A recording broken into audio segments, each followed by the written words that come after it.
Hello, everyone. We are live with the Coursera virtual workshop. I just wanted to take the time to welcome you all today and thank you for participating, whether you're joining us in the morning or joining us in the evening. This is a great opportunity to collaborate with you all when we're all around the world. A couple of logistics before we jump into the workshop today. First of all, I wanted to let you know that there is about a 10-second delay with the video. So if you ask a question or if something comes up, just keep that in mind that there's a bit of a delay depending on your bandwidth, as well as that's how Google works. Right now, we are going to get started with a presentation on some of the core aspects of building content on Coursera. But before we do that, I wanted to let you know that we encourage you to participate in the Q&A chat box and ask questions throughout the presentation. I'm going to address the questions after I'm done presenting the content, but I encourage you to submit questions and ask questions in the chat throughout the presentation. Now, to submit a question in Google Chat, I'm going to screen share an example on how to do this. But basically, while you're logged in, if you put your cursor on the left side of the screen, there's a little box that says Q&A. If you click that, a chat box will appear on the right-hand side, and you can submit questions through this chat for the Q&A session. Now, you may need a G+, a Google+ account in order to submit questions to the Q&A. However, if you don't want to create a G+ account or you don't have a G+ account, feel free to submit questions by emailing, replying an email to the RSVP invite to this workshop, and we'll incorporate those questions in the Q&A when that happens. I also wanted to address the fact that we encourage that every participant in the workshop conduct or at least spend some time doing the pre-work materials. If you have not done the pre-work materials, we strongly recommend that you visit the Coursera 101 course and review the content that we sent out to you prior to this webinar. Now, that being said, I'd like to welcome everyone again, and we're just going to jump right into our content presentation and then address your questions after the presentation. All right, I'm going to share my screen here and pull up my slides.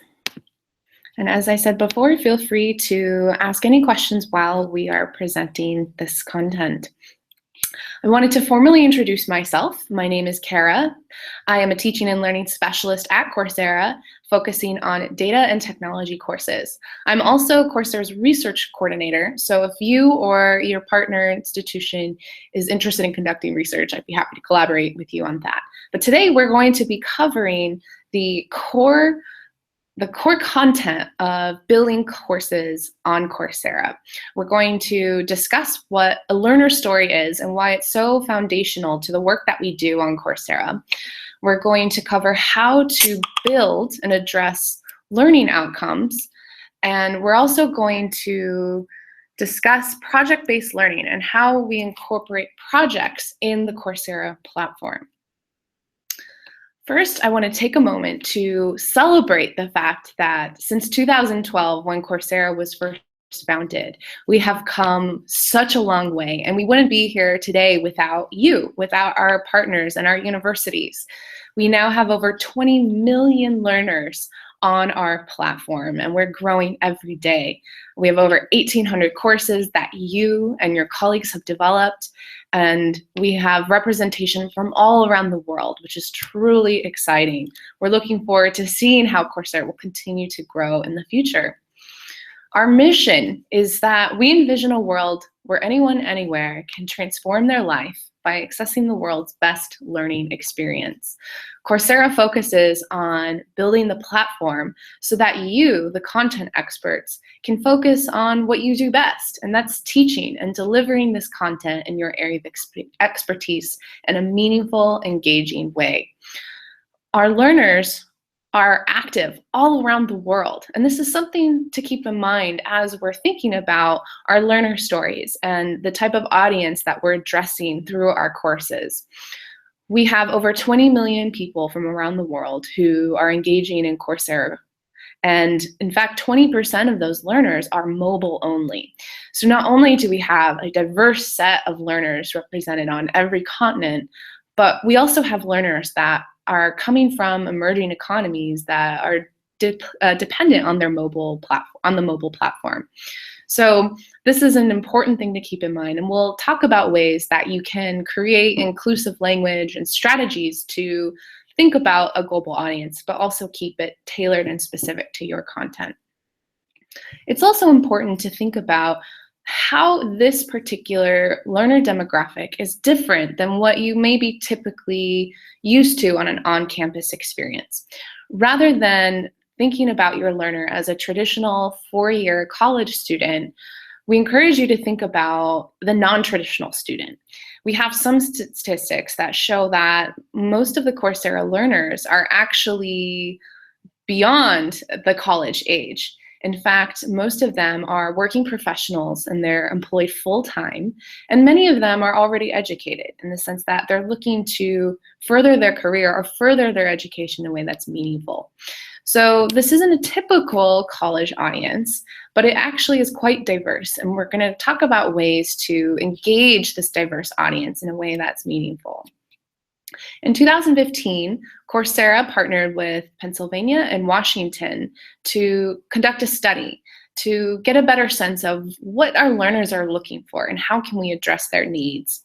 From this survey, we found that learners tend to come to Coursera for two reasons. They're either looking to enhance their career in some way, or they're here to advance their academic interest or to set them up for success in an on-campus experience.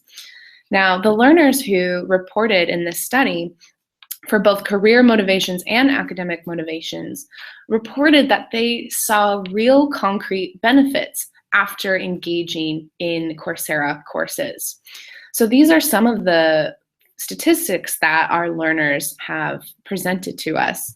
For example, our career building learners reported that they actually received a job promotion, or they were able to switch careers and found some real tangible benefits in the sense of that they landed a job, or that they started they started a business. So the fact that our learners who are career builders saw tangible benefits, this is something that we want to encourage our partners to think about when they're creating content. For our learners who came for an academic focus, many of them reported, 64%, reported that they took a Coursera course in order to help prepare them or gain some essential knowledge for their field of study. This could be taking a course that waived a prerequisite for an academic program, helped their college admissions program, or even just refreshing some concepts that they needed in order to continue in their academic program of choice. We also have learners who are actively employed by large companies. Coursera did a data poll of all of the corporate accounts of learners who are engaging on our platform. So we have literally tens of thousands of learners who are using their corporate accounts from Amazon, IBM, and many other companies to enroll and content on Coursera. So again, this reiterates that we are creating content for learners that may not be the typical audience you're used to teaching to, but that our learners are really focused on enhancing their goals, whether it's career-based, academic-based, or even pursuing their own interests. Now, learners really value this idea of a credential.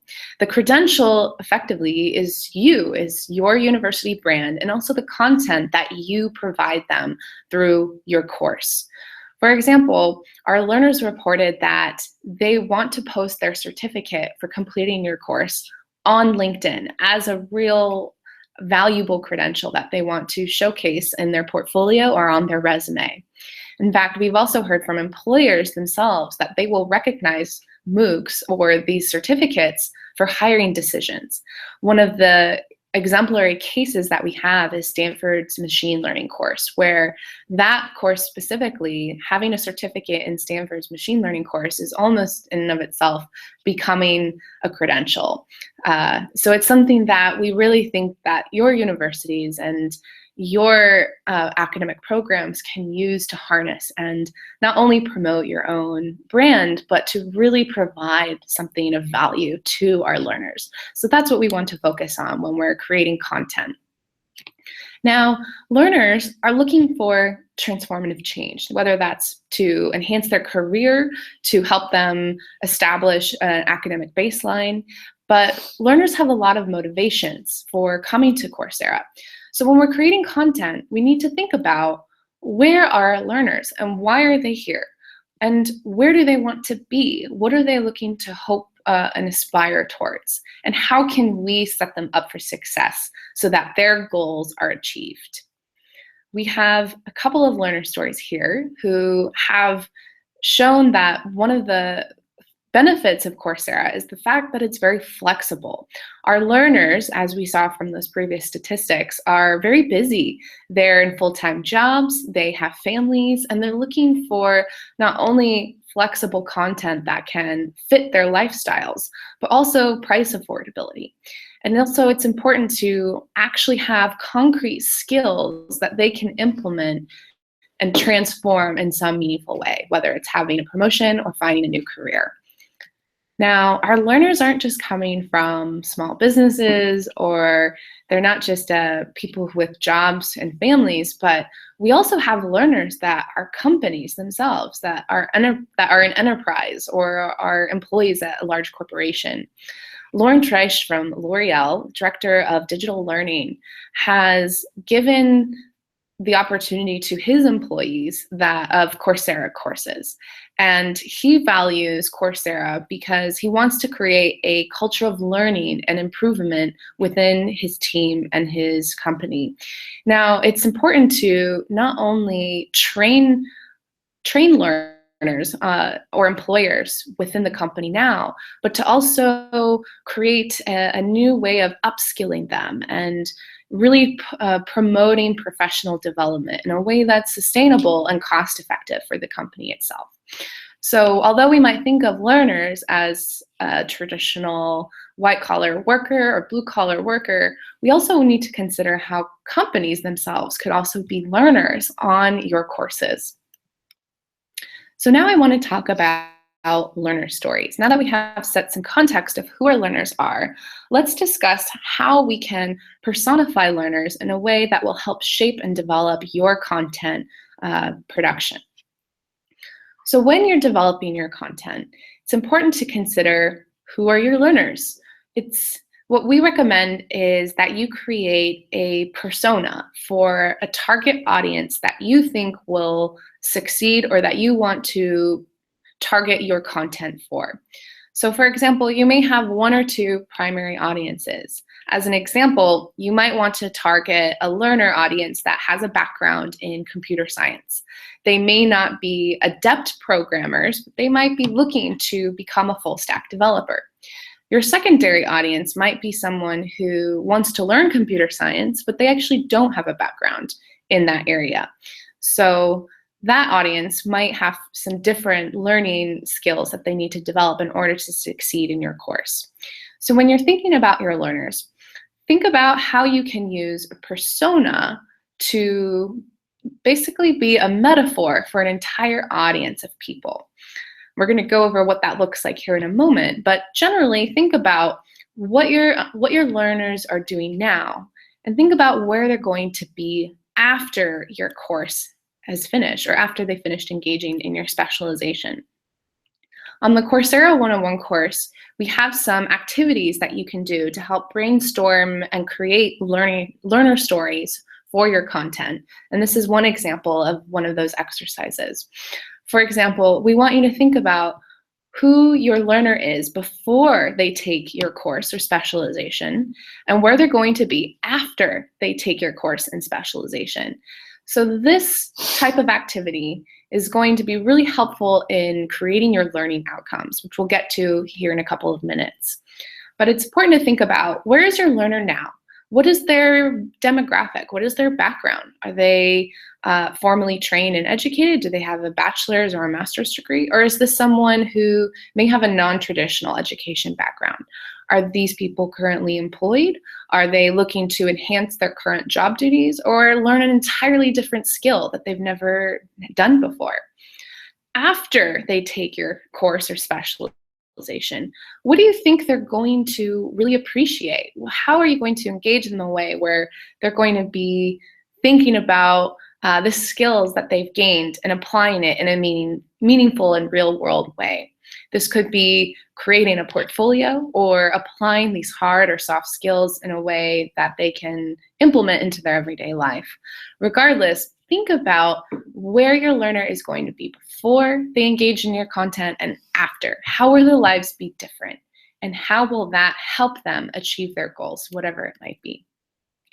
So here's an example of a learner story that could use some improvement. And then we'll talk about a learner story that has a very clear understanding of what their background is. First, let's begin with the story about Ruth. So Ruth has been in a corporate position for a couple of years. She's about to start a family, and because of that, she's thinking about the world that her child is inheriting. Ruth loves her company, but she wants to contribute to making the world a better place in some way. She needs tools and ideas that will help her be an effective agent for positive change. Now, this learner story is effective in the sense that we know who Ruth is. She has a name and an identity, and we know some of the concerns and goals that she's thinking about. For example, she wants to improve the world in some way, and she wants to contribute to that practice in her company itself. However, this learner story doesn't give us a good sense about what are some of the tangible things that Ruth is struggling. What type of company does she work for, and how will that contribution be different? For example, in this learner story, is Ruth in environmental design, or is she in marketing, or is she an engineer? It's difficult to tell how she's going to make the world a better place and how your content will help set her up for success to become a positive agent for change. So although this is a good step in the right direction, we need to come up with more concrete learner stories so that we can get a sense of what this persona, what this representation of an audience is going to try to achieve in your course. So here's another example of a learner story. Erin is a computer engineer, and he has many great ideas to start an entrepreneurial company, but he doesn't know what he needs to do to make his idea become a reality. In this business specialization, he's introduced to entrepreneurial concepts, such as how to bring his idea to market. He's going to learn how to target customers, calculate a budget, secure funding at various investment stages. And he's also going to gain skills to launch a product or service in a concrete and meaningful way. So by the end of this specialization, Erin is going to have a plan to share with his management at his current company and also develop a concrete business plan, which he can use to add value to his organization. So if we compare this learner story to our first learner story to Ruth, we know who Erin is in the sense of what his current role is. He's a computer engineer, and he has this idea, but he doesn't know how to make this idea become a reality.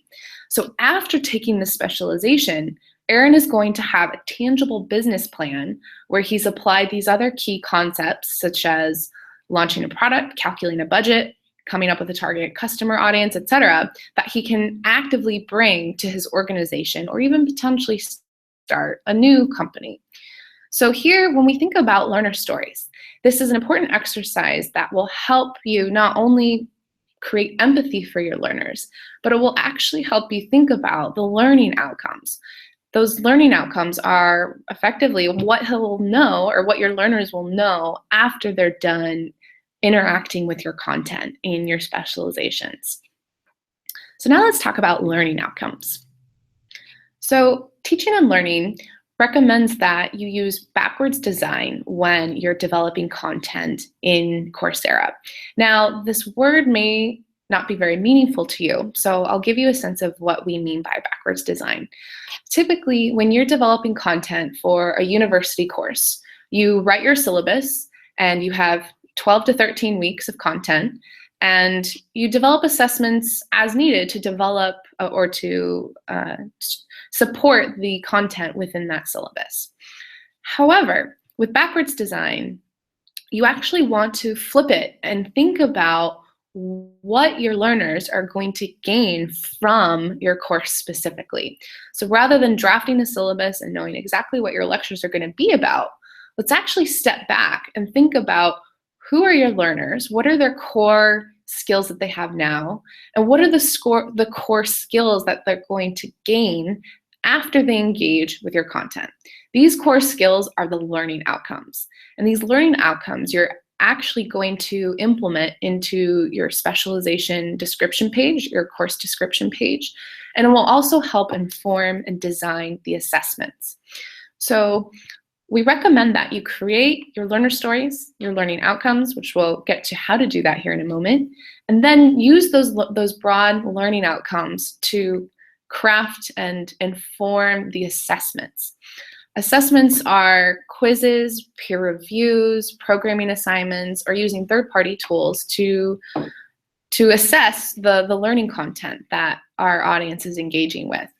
This can also be types of readings and other supplemental materials, but what comes last in backwards design is video production.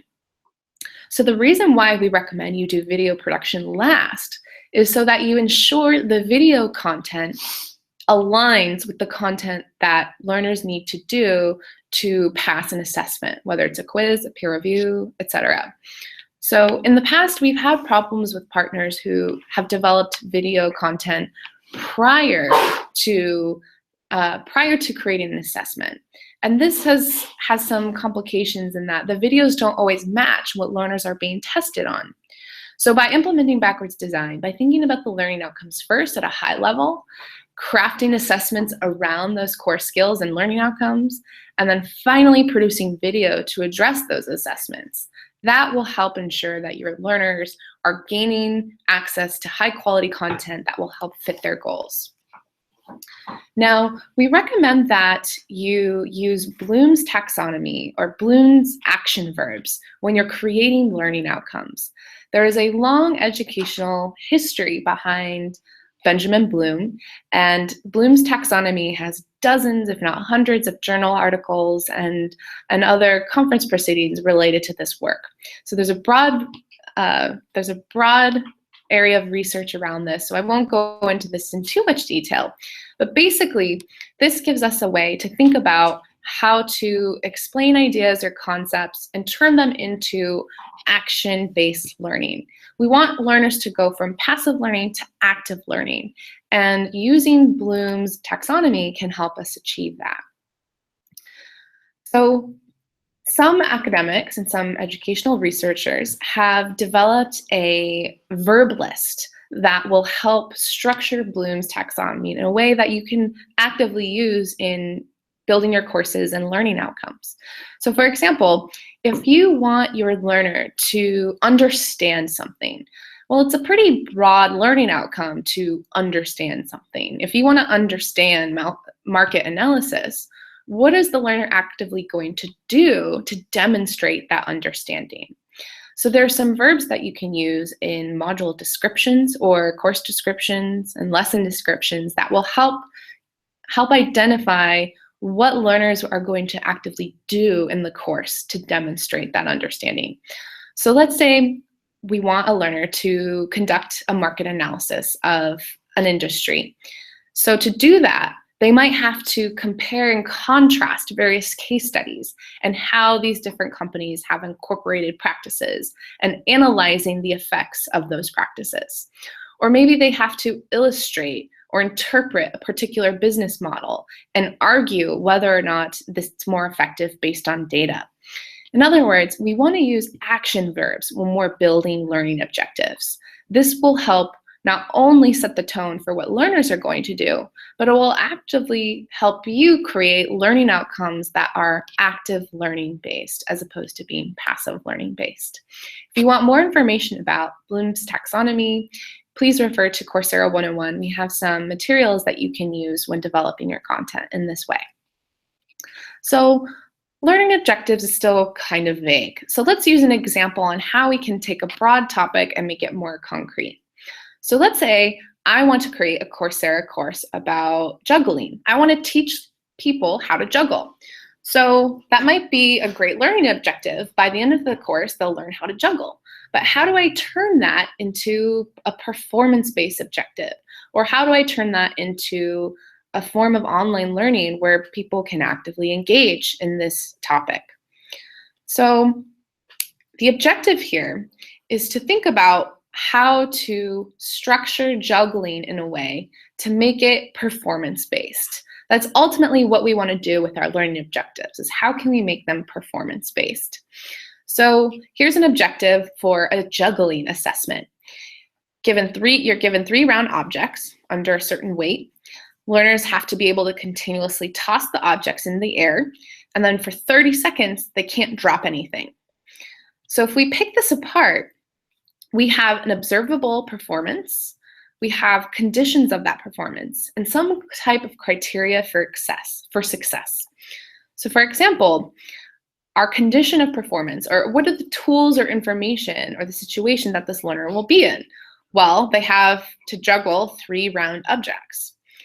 And we'll be able to assess what they're doing, the observable performance, by showing that they can continuously toss an object in the air at all times for 30 seconds. The 30 seconds is the criteria. That's how well we'll know that they have succeeded or that they've done the assessment in a way that meets our criteria.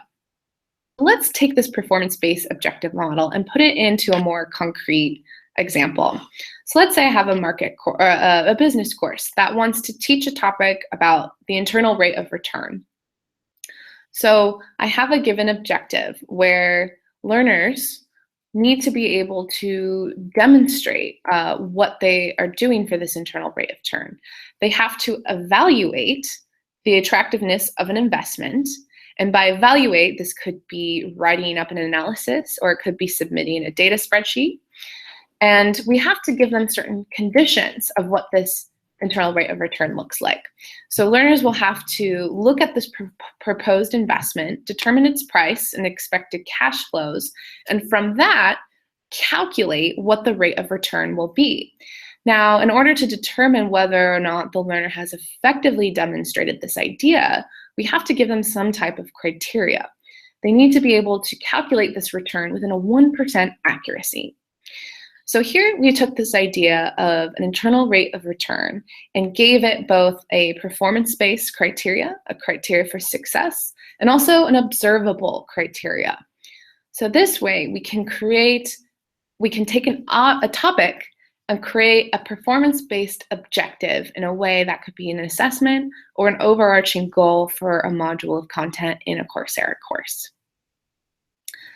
Now I want to talk about how we can turn these learning objectives into projects. Now, before we jump into project-based learning on Coursera, I want to spend some time talking about the nomenclature or the certain terminology that we use for our content. So a specialization is a set of courses that ultimately represents a key concept or area of expertise, a specialization in an area. Typically, specializations are between 3 to 5 courses long.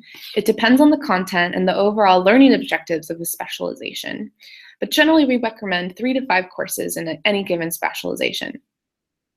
Typically, on Coursera, specializations up until now have had a capstone project demonstrate the core affordances or the key themes of those courses at the very end of the specialization.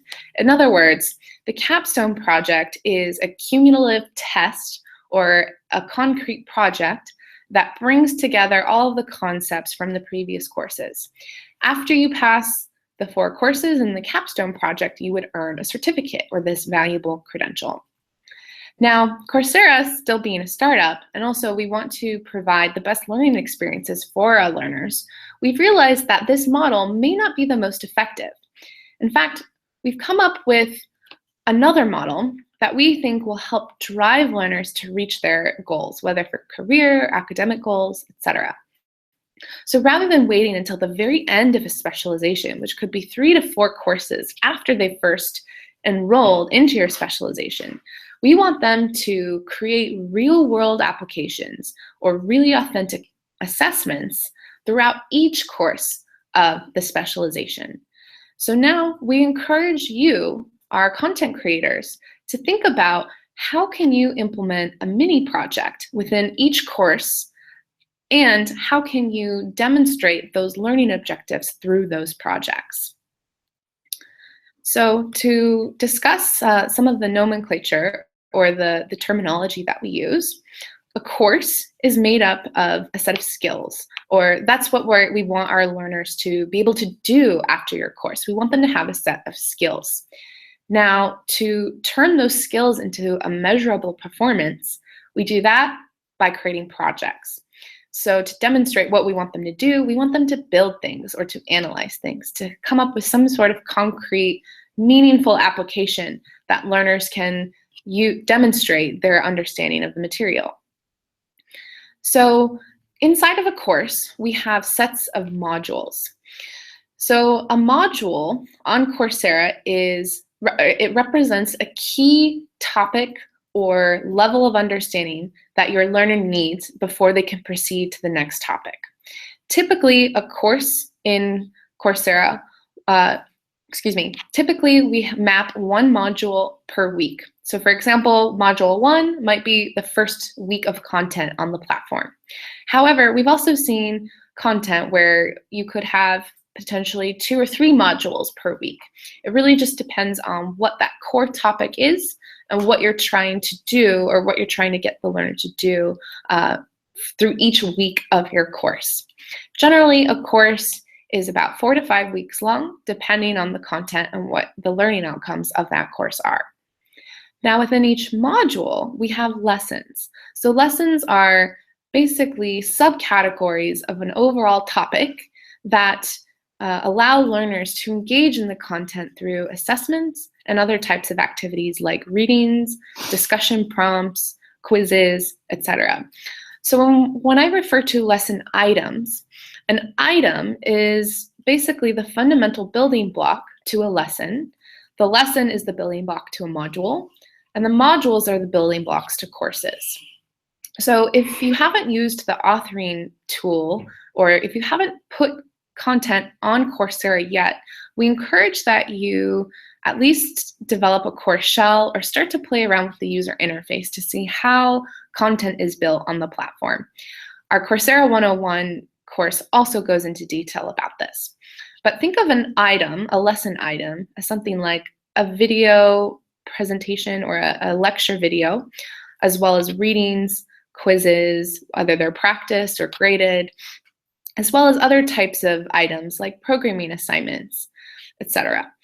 So assessments are ultimately what we use to build projects. And there are a lot of ways that we can turn assessments into concrete projects. So in this example here, this is each module represents 1 week of content. So this is a 4-week course, and at the very end of this course, there's a project that assimilates all of the content presented in each of these modules. So this is a 5-week-long course, and by the end of this course, learners are demonstrating the fundamental understandings of the content by building or creating a project that demonstrates the skills and competencies that they have learned about throughout each module. Now, when we combine this with multiple courses, this is ultimately what creates a specialization. So rather than thinking about just building quizzes throughout each course and then finally adding a project at the very end of a specialization, we encourage you to think about how to create mini projects throughout each specialization. For example, actually, I'll get into an example in a moment, but first I want to highlight that we recommend each project incorporate about 5 to 6 hours of learner engagement time. Now, by engagement time, what we mean is the amount of time it takes for a learner in any given module or project to not only engage with the videos, but also to go through the readings, to implement practice quizzes or to take graded quizzes, as well as to create a programming assignment, etc. It depends on the content. And this 5 to 6 hours is subjective. What we really want you to do is to create enough time for learners to meaningfully demonstrate their understanding, whether it's through a graded quiz or a peer review. But basically, we need at least 5 to 6 hours of learner engagement time on a per week basis. Depending on the content, we have seen courses that require much more time of the learner on a per week basis. So let's say, for example, you're creating a computer science specialization that requires more time on a per week basis because it takes more time to write code and to develop programming and software applications. So if learner engagement time on a per week basis is more than 5 to 6 hours, that's fine. We just recommend that you clearly articulate to the learner in the course description page and the specialization description page about the prerequisites as well as the time required that they'll have to put into this course. Now, we recommend that you create mini projects within each course of your specialization. However, if you really want to bring all of this together into a final project, then you can definitely do that too. This is similar to our traditional final capstone project. However, rather than referring to this as a capstone project, we're referring it to an accumulating project. In other words, it's an accumulation of all of the content previous to the courses that brings everything together in one concrete application. For accumulating project, we recommend that this course, this accumulating project itself, have at least 20 to 40 hours of learner engagement time. We want learners to be able to demonstrate a meaningful application of the skills they've learned in your course. So if you are going to add a final capstone or accumulating project at the end of your specialization, then you have to ensure that learners have enough engagement time in that accumulating project in order to do so. So let's talk about an example of what mini projects and accumulating project might look like. So if I want to learn how to make a song, if I want to become a DJ, but I don't even know how to build a song, I'm going to take this specialization in order to do that. That's my ultimate learning outcome of this specialization, is I'm going to become a music producer. So the first course of this specialization goes into the art of music production and all of the technical aspects of what is involved in recording music. Now, the mini project for this course is to focus on recording the music first. In the second course, there's a mini project that goes into the editing or the production aspect of music that may not have been covered in the first course. It's one thing to record a song. It's another thing to edit a song. And then finally, it takes another set of skills in order to mix and master a song so that it's fully polished and ready to publish. So the accumulating project in this specialization is a fully produced song. So this learner is taking the skills that they have gained from the first course about recording, the second course with editing, and the final course with mixing and mastering, and bringing these all together in an accumulating project where they create a fully produced song. Another example of accumulating project might be building a mobile application, a mobile app. The first course might go into the basics of how to computer program. The second course might go into the user interface design. And the third course will focus on the human-computer interaction or the testing mechanisms of how to build your application. And finally, the accumulating project will bring all of these things together so that by the end of the specialization, a learner will have developed a mobile app. So these are some examples of how you can incorporate mini projects throughout each course, and then turning all of these mini projects into a fully developed cumulative project at the very end of a specialization. Now, we recommend that you, the content experts, determine what the best design and approach is to your specialization. Regardless, we want your content to focus on learners creating active-based, real-world applications. In other words, we want learners to, after they're done engaging with your content, have some type of career relevance or set of skills that they can use to further their goals, whatever those might be. So if it makes more sense for you to have accumulating project at the very end of your specialization, you're more than welcome to do that. We just recommend that throughout each course, there's enough of a project where learners can implement those practices they learned in the course through the final project at the very end. Now, you might have a specialization where it doesn't make sense to have accumulating project.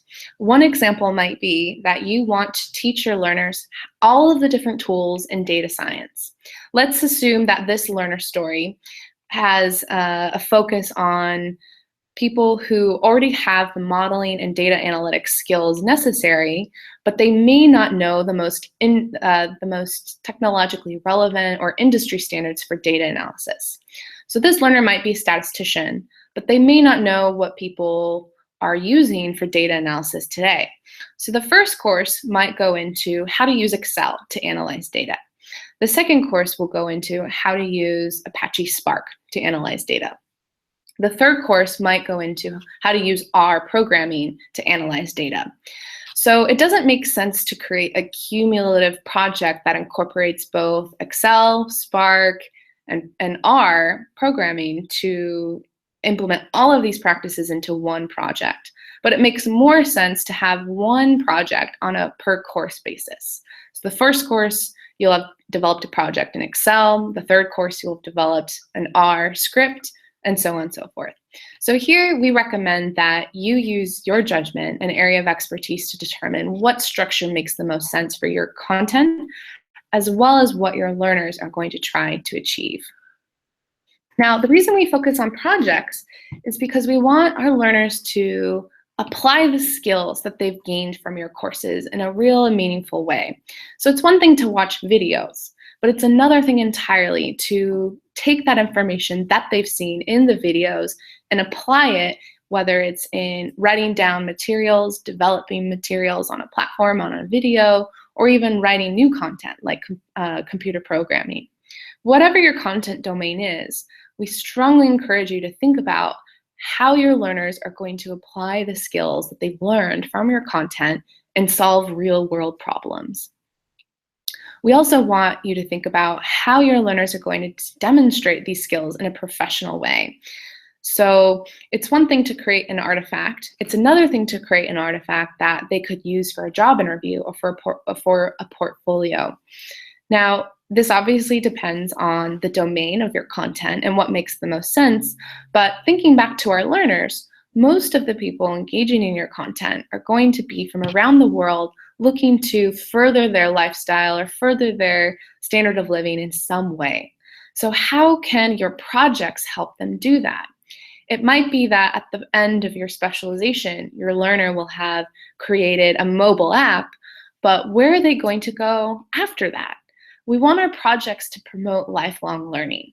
Now, when you develop a game or when you develop an app, the first one is great, but you always want to develop more and polish and refine those skills as you continue.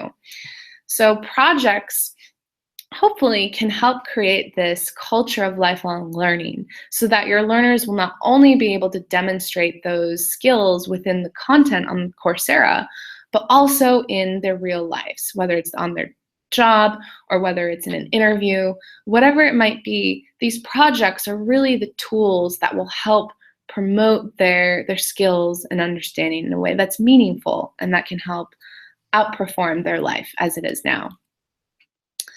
So what's an example of a good project?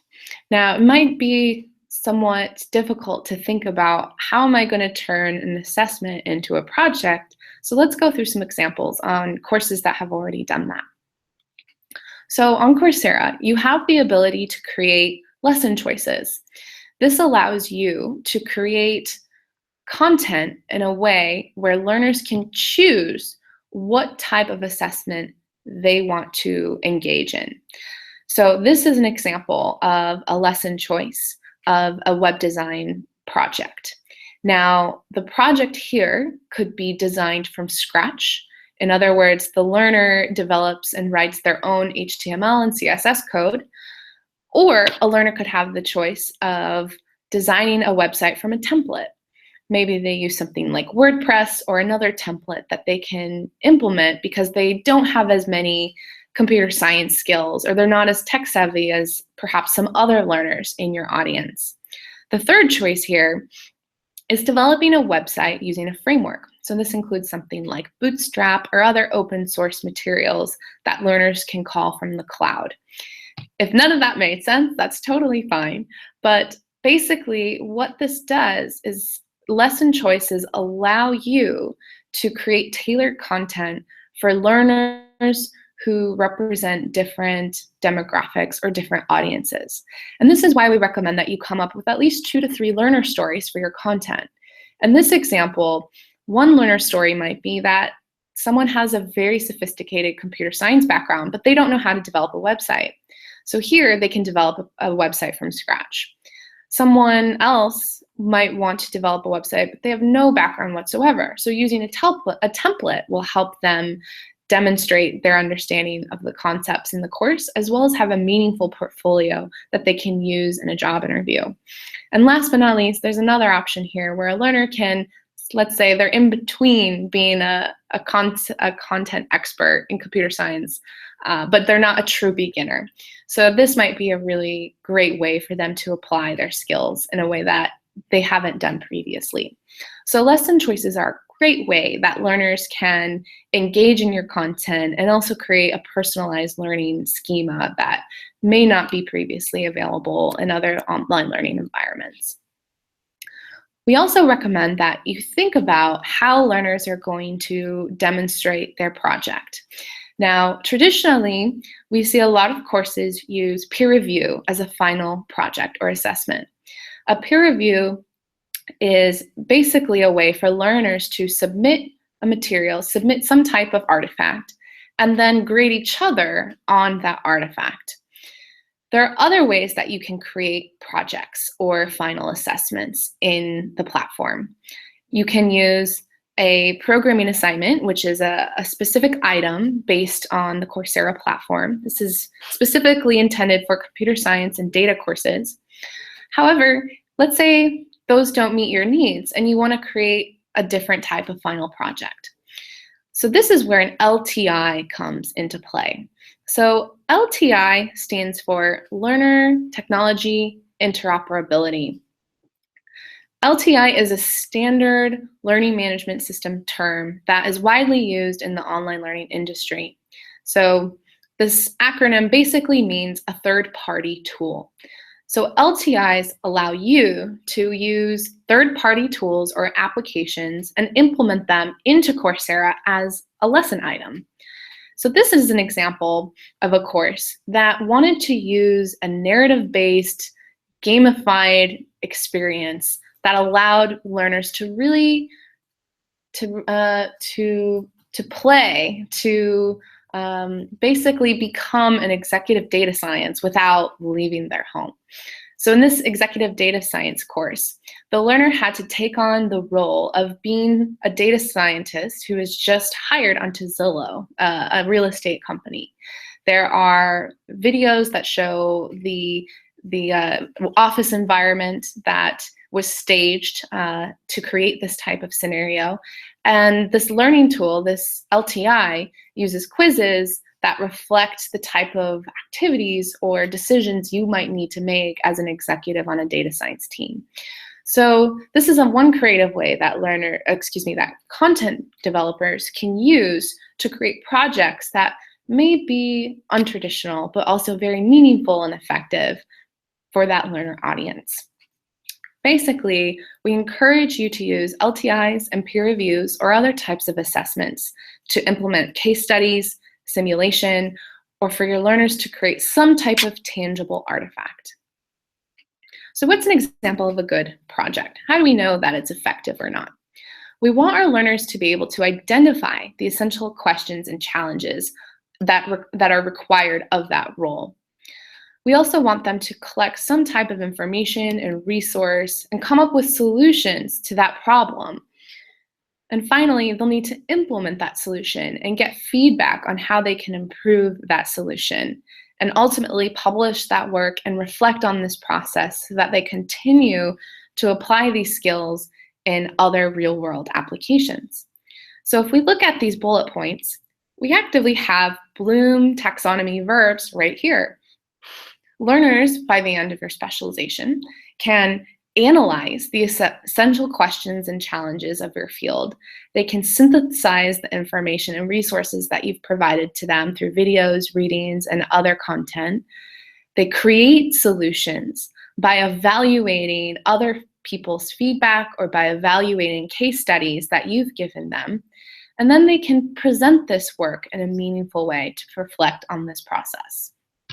So one example might be that a learner is part of an entrepreneurship course, and that the final project of this entrepreneurship course is to come up with an investment pitch video.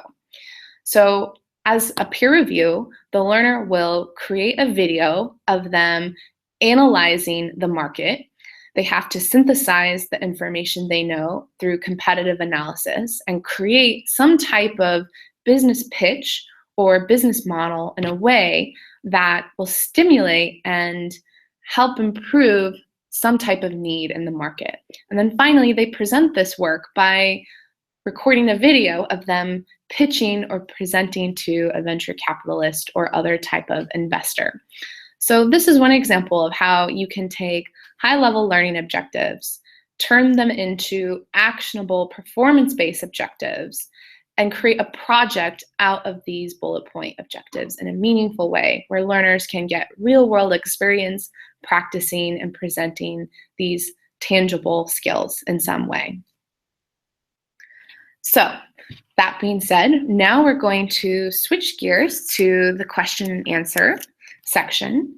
While I'm stopping my video share, I am going to address some of your questions and answer any questions that you may have going forward.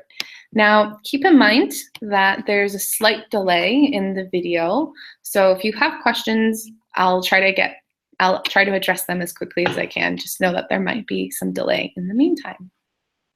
Now, that being said, our first question that we have, which came through email, is, can we have a copy of the slide deck after this presentation? And can we share the recording of this information to our colleagues? So the answer is yes. By participating in this virtual workshop, you will have access to all of the slides and materials that are presented today and tomorrow. And this video is actually being recorded so that you can send this material to your colleagues at your university or your team in a way that hopefully can help inform your content creation practices.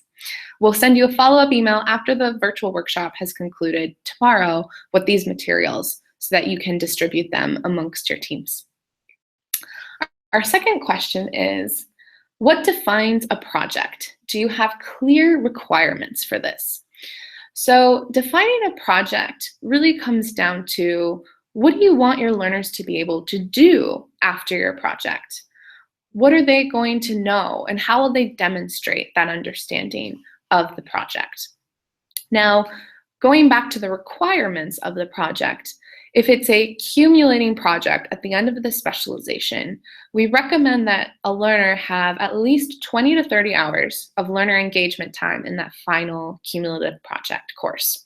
In other words, in the final project course of a specialization, you're going to need to provide enough content that learners can reflect on the videos that had been previously introduced in courses 1 through 4, and basically provide some exercises where they can start to develop their final artifact. One important way to develop projects is to think about this idea of a milestone. Let's say there's different development stages within a project. A milestone will allow them to have some type of feedback that they're creating progress and they're ultimately gaining progress towards that final project goal. So the learning outcomes should ultimately drive your project. We've seen a lot of creative ways that content creators such as yourself have done to make projects interesting and engaging. And it really depends on what your domain is and what your learner is trying to do. For example, if you are creating a course on mathematics, there's a big difference between theoretical mathematics and applied mathematics. The projects in a theoretical-based course might be very different than an applied mathematics course. Ultimately, there's tools and guidelines on Coursera 101, as well as the Partner Help Center that you can use to help create and structure your projects according to your learning outcomes. All right, so the next question is, are all the assessments, besides quizzes, peer review? So the answer is no. We actively have more types of assessments beyond quizzes and peer review. Now, quizzes and peer review are the most often used form of assessment on Coursera, but they're not the only way to create an assessment online. Now, a quiz can be either a practice quiz or a graded quiz. We call the practice quiz a formative assessment, and we call the graded quiz a summative assessment. But quizzes are a good way to help learners recall and reflect on the information provided through video or a reading. There are other types of assessments beyond peer review. These include programming assignments. In other words, learners have to write code and submit and upload code, and there are auto-graders that check the quality and the solution of that code. So that's another type of assessment specific to computer science and data courses. You can also create assessments using an LTI. You can browse the Partner Help Center to get a sense of what type of other third-party tools are available to create assessments for your quizzes, or excuse me, for your content. Now, that being said, the main three are quizzes, peer reviews, and programming assignments. The fourth one is an LTI, Learning Technology Interoperability, admittedly a terrible acronym, but industry standard. And you can think of an LTI as a third-party tool. So this is like an app that you can put and download onto the platform, and your learners can engage in this type of tool on the platform itself. So that's another way that you can add projects and assessments onto the Coursera platform. All right, our next question. What's the difference between a project within a course and an accumulating project at the end of the specialization in terms of scope and instructional design? So I addressed part of this earlier, but basically you can think of a project within a course as a mini project, as in by the end of, let's say a course has 6 modules, it's 6 weeks long. A mini project would demonstrate the core understanding of those previous 6 modules and turn those skills into a tangible artifact. So using the music example, it's to record a song. Recording a song would be the mini project. Now, an accumulating project, this would be a combination of all the skills developed that you would have to demonstrate as a final project.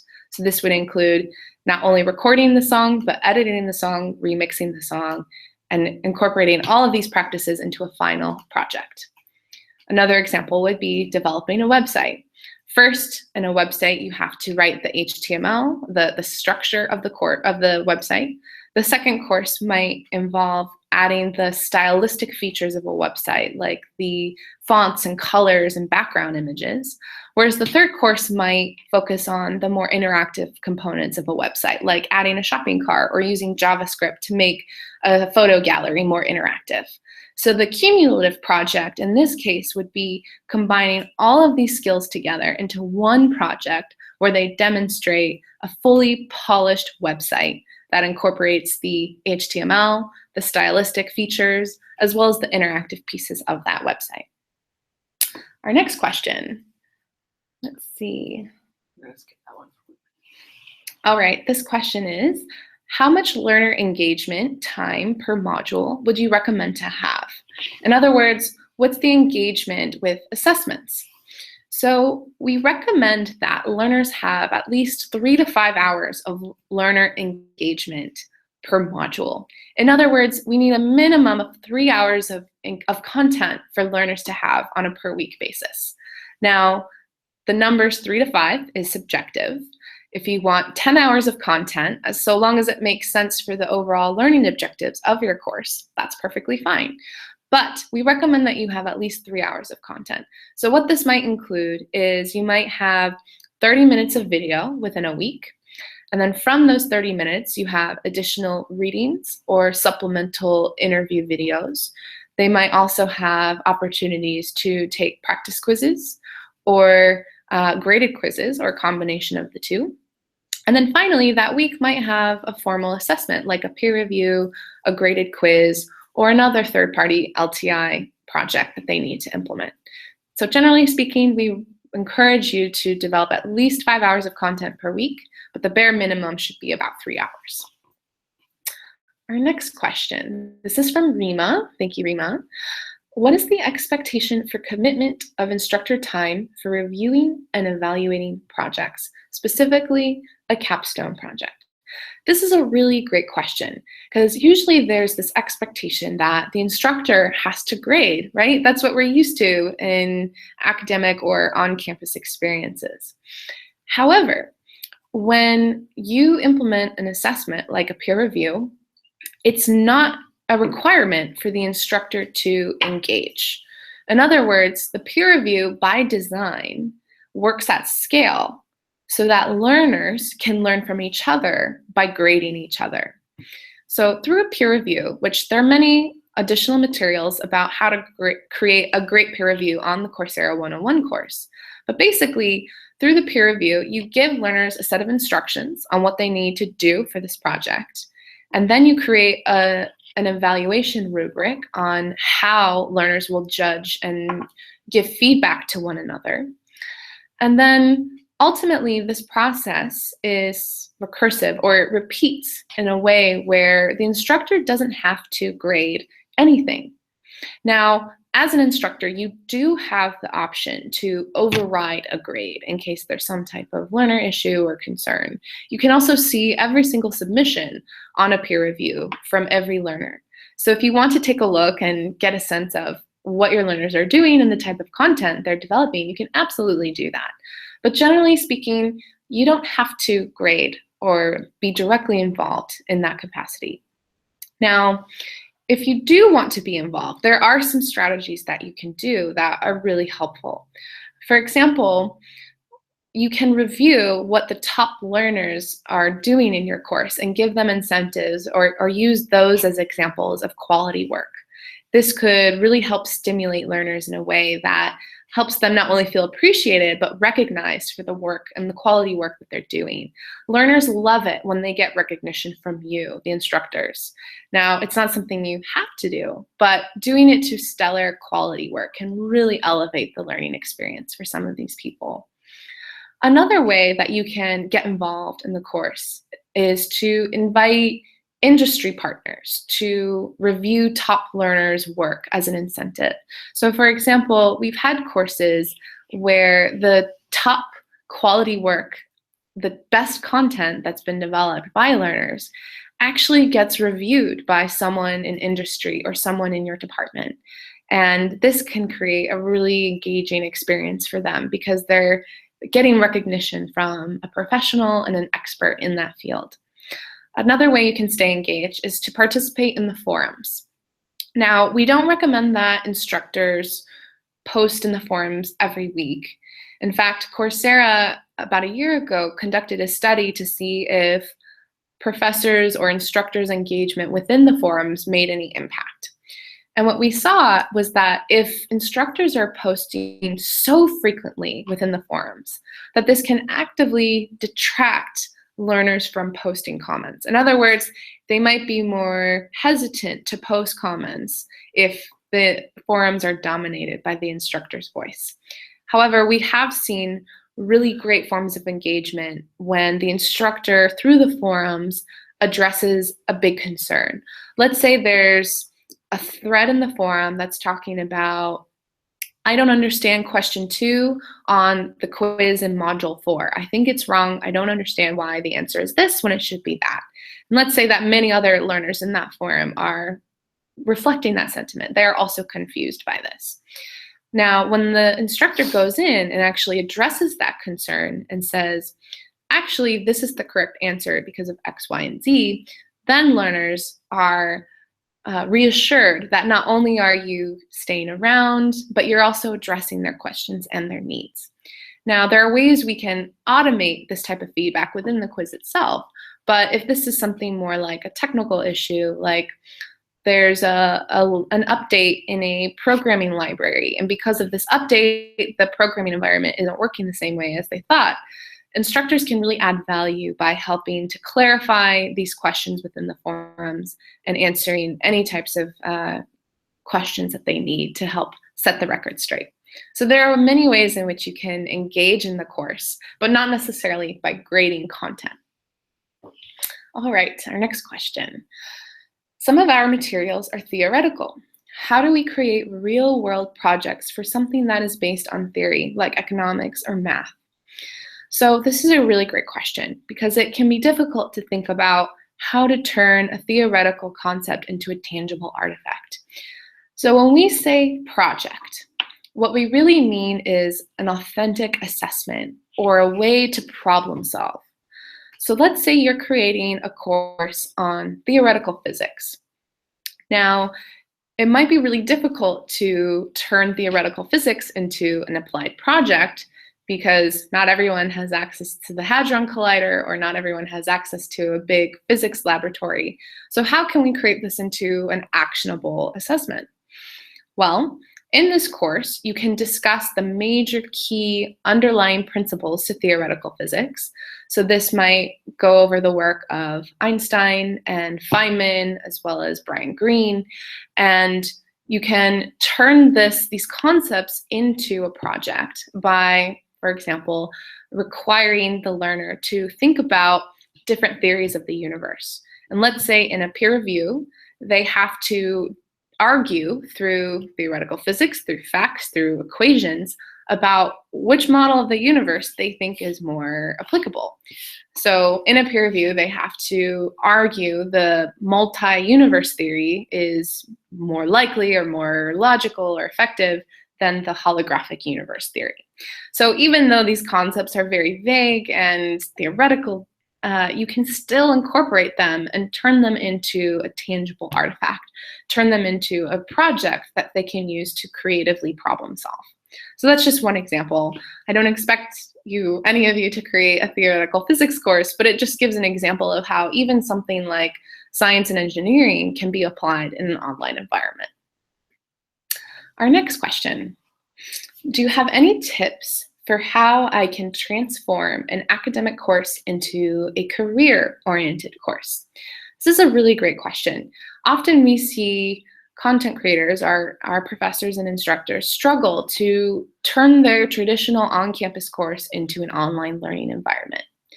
So what we encourage you to do is to look at your course, your academic syllabus, for example, and look at what the learning outcomes are or the concrete skills that learners are gaining from this on-campus course. In other words, how can you transform this course into skills that learners will be able to demonstrate at the end of your content?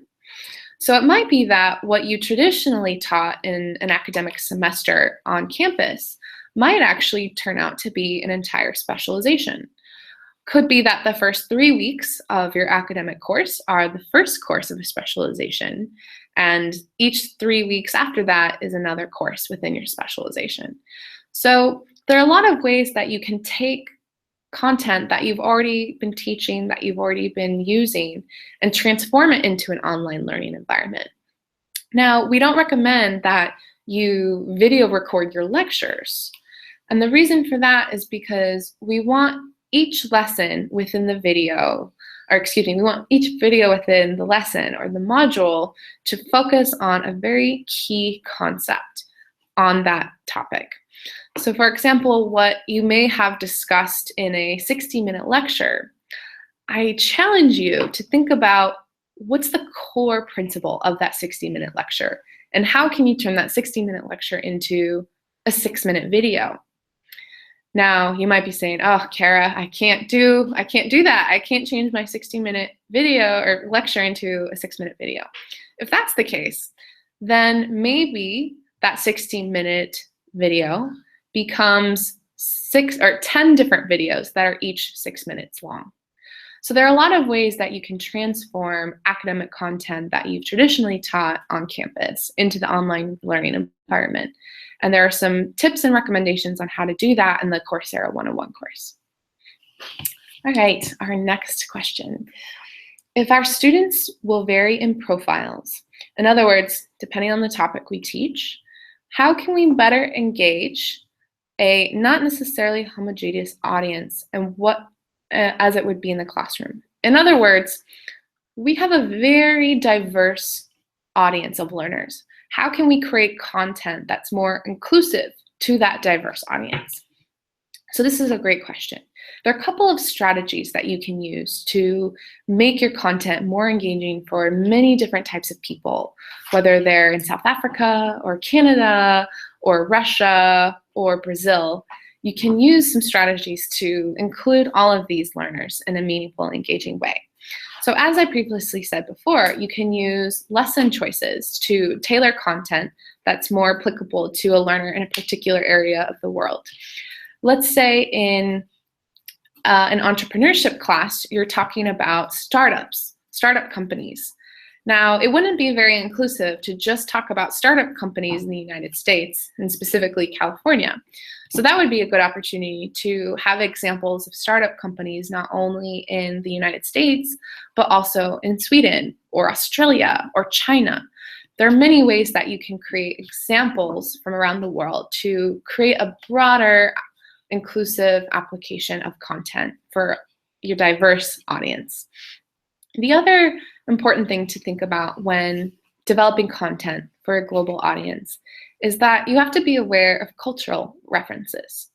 So for example, if you are teaching a course on statistics, on mathematical statistics, it might be interesting to use sports like baseball as an example of statistics.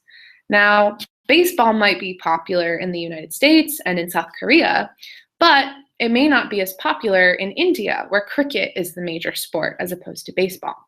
So in that case, you have to first think about, is the metaphor that I'm using relevant? And does it make sense to use this metaphor like baseball? If it does make sense, then use other examples and how that can be incorporated. Cricket, soccer, football, baseball, etc. The other important thing to think about for an inclusive audience is to use a combination of cognitive pathways. In other words, use both visual cues, audio cues, text, as well as practice assessments to help convey the key concept or idea to the learner.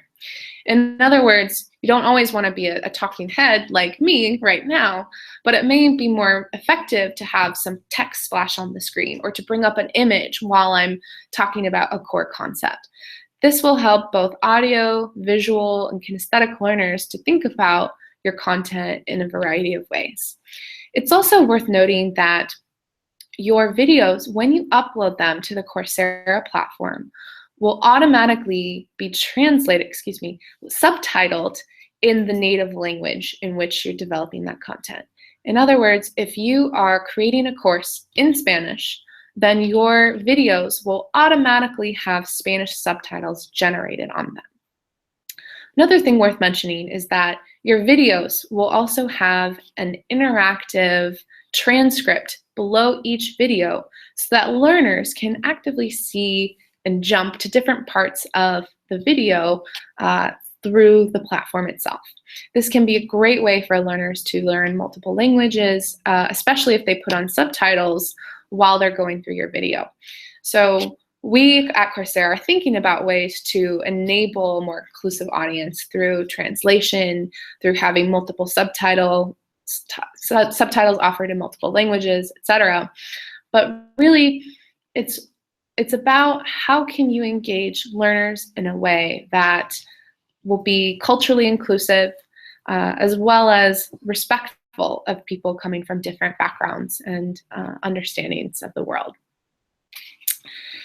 Now, we only have time for one more question. Oh, excuse me.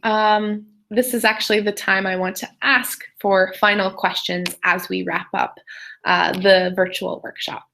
I have one more question to address before their final question. So take this time to gather your thoughts and ask any final questions before we end. I want to address this question. What are the best practices in terms of engaging students in a course? So I've mentioned this in a couple of different ways, but one of the best ways to engage learners is to participate in the forums, but it's also to come up with other creative ways to get the learners to talk with each other and also to engage with you. So one example is that on the platform, there is a lesson item type called a discussion prompt. A discussion prompt allows a learner to respond to a question that you've given the entire learner audience. Now, this response is actually visible to the entire learner audience so that learners can see how other people are thinking and responding to this question. It can be a really great and engaging experience to see how many people from around the world are answering the same question that you've answered. So that's one interesting way to foster learner engagement, is through discussion prompts. We also encourage you to think about novel and creative ways to engage learners that may not even technically exist yet. So for example, we have had professors on Coursera who have offered virtual office hours. Now, the platform right now does not support virtual office hours, but we have seen some professors who have hosted a virtual office hour to their learner audience, much in the same way that we're interacting right now. We had a professor offer office hours through Google Hangouts. And much like right now, the video recording of that Hangout was uploaded onto the platform itself. So not only was the virtual office hour an interesting and engaging way for learners to interact with the professor, but also that office hour became a tool for the course itself. It was later uploaded as a video, as a FAQ, as an FAQ, frequently asked questions video, that went on to serve other learners beyond that instance of the course. So that's another way that you can engage with learners in a really creative way. Last but not least, one of my favorite examples of learner engagement is we had a professor from a university create an online graduation ceremony for the course, or excuse me, for the learners in his specialization. Now, this isn't necessarily something we expect or require instructors to do, but this professor did a formal ceremony with his academic regalia and his graduation outfit to recognize the efforts of all the learners who had completed his specialization. He went one by one through every single learner who had finished the course, read their name, presented their video on a virtual hangout like right now, and recorded that video for future classes to see. So this was a really interesting and engaging way that the professor recognized learners' achievements in that specialization.